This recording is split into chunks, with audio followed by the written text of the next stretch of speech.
Well, hello there, YouTube. It's been another one of those days.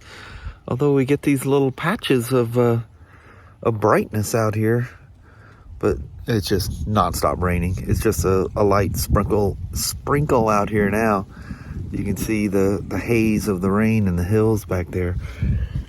Yeah, actually, it's coming down pretty good at the moment. But it's 63 degrees out here. I'm trying to get out of the rain. But look at, oh, my glasses are all wet. Look at our cherry tree now. She's all but gone. She's all there on the deck. Still looks beautiful to me. I love that look, especially when there's enough leaves to fall still. That's always nice. But anyway, welcome to Sunday. What are we, the 14th of November? Man, halfway through November? What in the world? This year's going to be over. It'll be 22 before you know it. The rain's coming in here sideways and getting me and the camera. That's why everything in here is wet. The wind's just been blowing the rain right through. So the old GT, as you know, we got done with that, and I've already entered it into its spreadsheet with all the pertinent information. So I think next, because the unknown, I can almost guarantee you, is that a cap? Yeah, it's a regular spin-on cap. You do a quick test of the, ooh, that thing, that cover looks like it's been weeping. Oh no, that's not good. That eats the paint right off of those.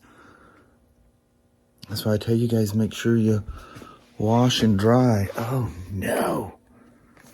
Poor old DR, why do you get all the... Yeah, look at that.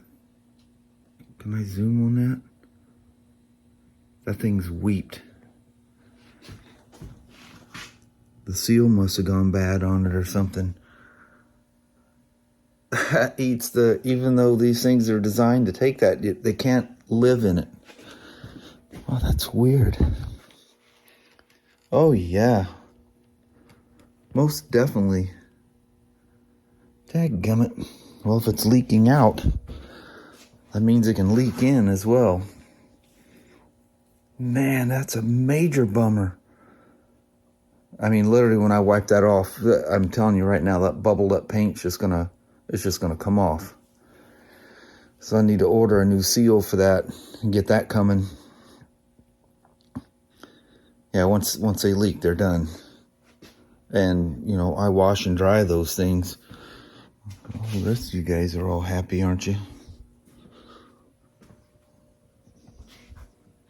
The iron. The iron's an older... Actually, the iron and the DR are the same age.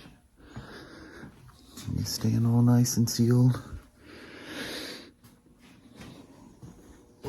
The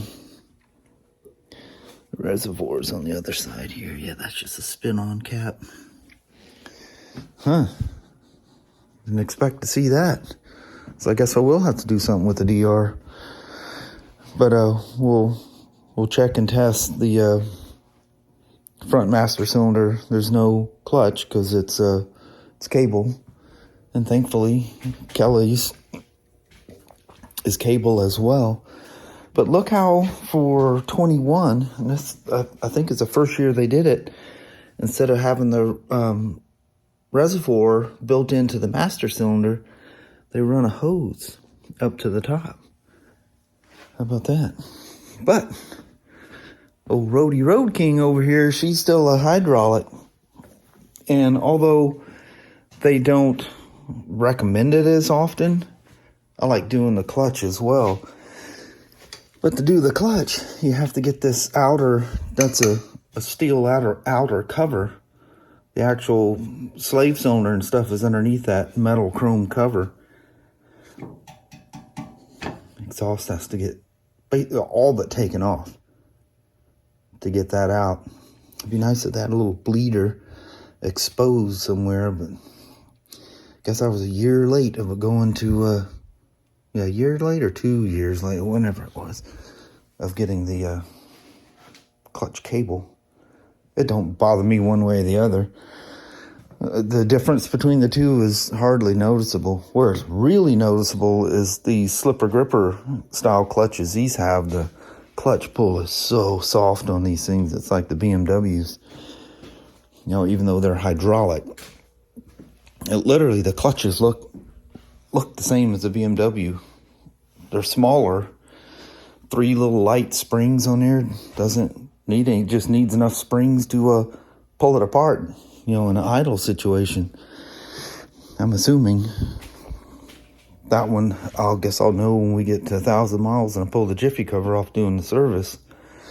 But I'm assuming that's a, you know, fairly large leaf spring clutch like these are, if they were that way. But anyway, the pull difference, I don't notice anything between the cable and the hydraulic. But that's kind of a bummer about the DR. So need to bag this thing up really good so I can make sure I don't drip anything anywhere.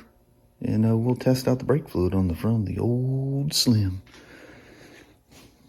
Looking at this thing after I pulled it out, now I'm jonesing to go for a ride on it.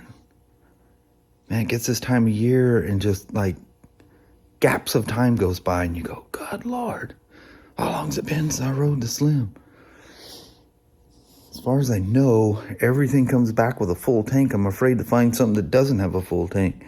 You don't want any open air inside your tank. Especially with, you know, 49 state Harleys. There's no evap system on these things. So they breathe through the gas cap. So moisture can go in. So it's really important. Things like the BMW and the GT650. Their fuel system is sealed off. It'd be really hard to get moisture inside the tank. Your spiders that way and stuff like that. That was a true statement for the 2 Himalayans, but they don't have an evap canister in them anymore.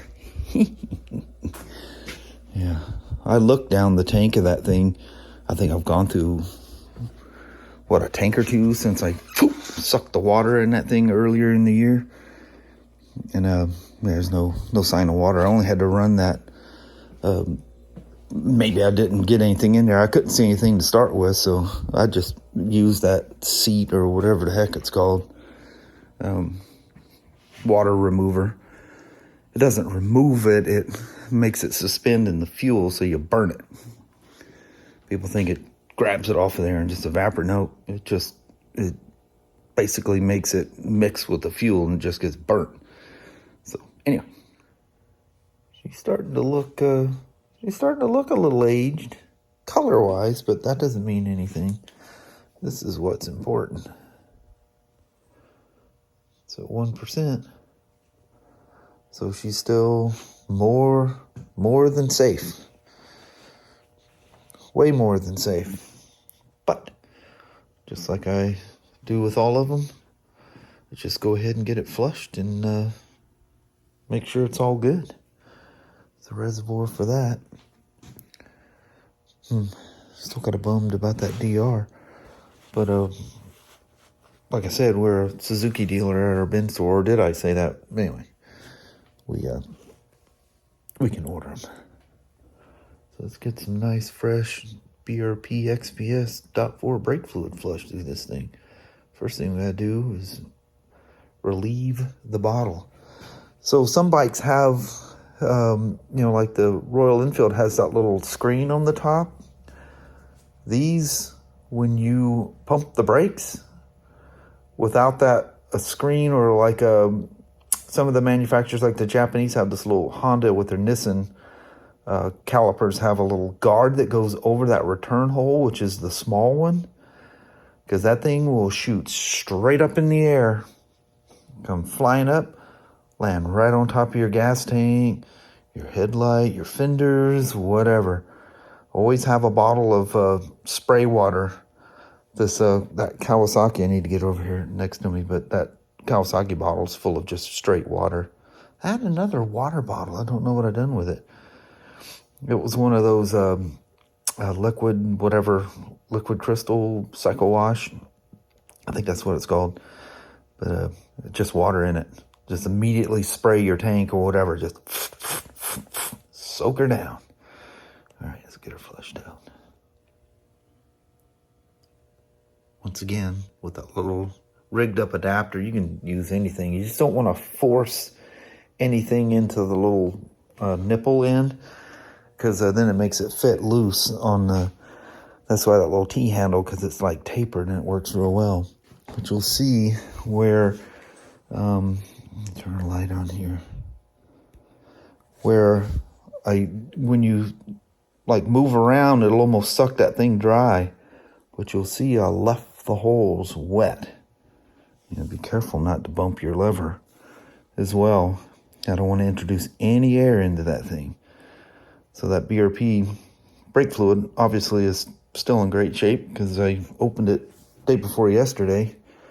So we'll use as much of that. I should have enough to do this, I think. These reservoirs aren't that big.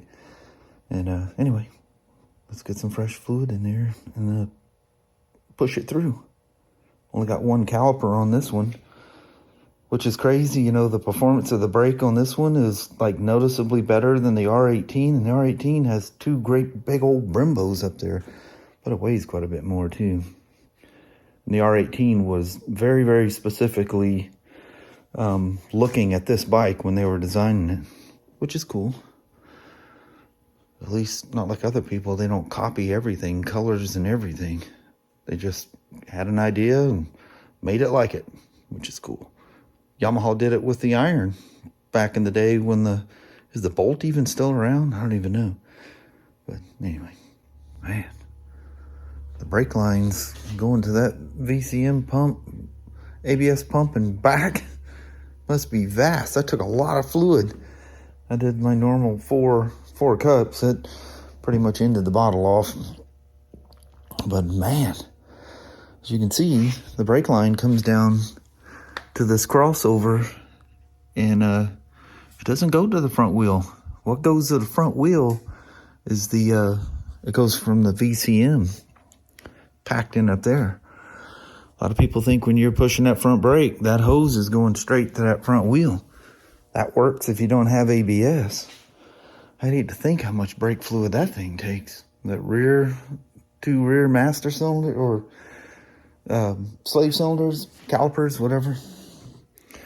But she's good and clean. But it took a while for that original color to clear out. It was about halfway through the second bottle, maybe a little bit less, that the line started going clean. And then I like to just do, once it's clean, I like to do a couple or so bottles so it just constantly comes out clean. Another thing too, when you pull your hose off, leave the pump locked and hold the hose up in the air. You want to suck all the fluid out of this, because you let that thing fling around and you have brake fluid still in there. I don't need to tell you what'll happen, because it'll fling around somewhere where you don't see it. So immediately when you pull that thing off, you know, obviously lock the screw down, the bleeder down, and hold that hose up. And I take my finger and I let it build up pressure and suck down a few times. Just make sure that hose is clear. Because man, it sure flings that hose, you know, flops all around. Next thing you know, it's flinging brake fluid everywhere. And make sure your bottle is not up against anything close painted up. Because if your bottle gets full, it'll start misting brake fluid out. And you'll smell it immediately and immediately stop it. Because it goes in the air just like an aerosol. So you don't want that tainting any motorcycles around. So the front's all completed. The rear kind of looks like what we were seeing with the front. She's at 1% as well. So we'll get this thing flushed out. We'll purge the bottle or the reservoir, and again, because of the tight spot back there where that bleeder is, That'll require a short one to manipulate the bleeder here. That ain't bad, 1%. It just looks older. Although BMW fluid right out of the bottle looks darker than that, and it's at 0%. I just don't, I like that nice clean look. The FLRTy stuff has kind of it's very clear, but it has a slight blue hue to it, which I find kind of cool looking as well. Well, there we are. A weekend of brake services. So the Slim, she's ready to roll, front and rear. It's all nice and fresh. Gotta love that. The old Slim goes, I'm ready to go out for a ride. It's been a little bit. I have to look to see when it was. I know I was chasing FLiRTy around on it. She's in here crying, saying, I'm ready to go chase that 3-wheeler around one more time. Trust me, Slim. I think I called it the Iron. Trust me, Slim. I want to take you out there and chase old FLiRTy around as well. Starting to Jones to ride things, but you get that way this time of year. What do you think there, old FLiRTy? You two eyeballing each other over here? All right, that'll be it. A weekend of brake services. So I'm gonna roll out there and say goodbye, and we'll start a new week next week. So thanks for hanging around out in the shop. Well, hello there, YouTube. Son of a gun, we look like a couple of scum bums. Oh my lord. Yeah, robe and a hat. Oh yeah. Yeah, styling. We've been chilling the last 2 days, and it's been super nice. Just come roaming out here and thought I'd fiddle with the bikes. Yeah. Get some of them motorcycle chores done. Kind of bummed about the DR, but You can get parts. yeah, our Ben store is a Suzuki dealer, so we can still get parts. Mm-hmm. There's one of those little plugs on the frame that's been missing for a long time. I need to get that too. So won't be expensive. Nope. And we'll deal with the brakes on that then. I'll pull whatever I can get to easy on the iron, see where the brake fluid's at. It's so clean. I'm thinking it's not even gonna hit 1%. If it hits 1%, I'm gonna flush it. Yeah. Let's keep that 2-year cycle going. There we go. But anyway, so a little bit of a bright spot, almost blue skies up there. I told Kelly, I said, hey, while it's daylight, let's go out there and shock the heck out of the peeps and do a daylight goodbye vlog. Yeah, just throw them all for a loop. Yeah, things wrapped up early today. There we go. But I think on that, we're going to bounce out on you. Alrighty, well, thank you guys so much for watching. We really do appreciate it. We will talk to you tomorrow. Same smoke time, same smoke channel. Don't forget to give her a thumbs up. And you guys have an amazing Monday or Tuesday. Heck yeah. All right. All right. Start the old grind again tomorrow. Yep, back at her. The fight for Friday starts again. All right. We'll see you guys then. Thanks for watching now. Bye-bye.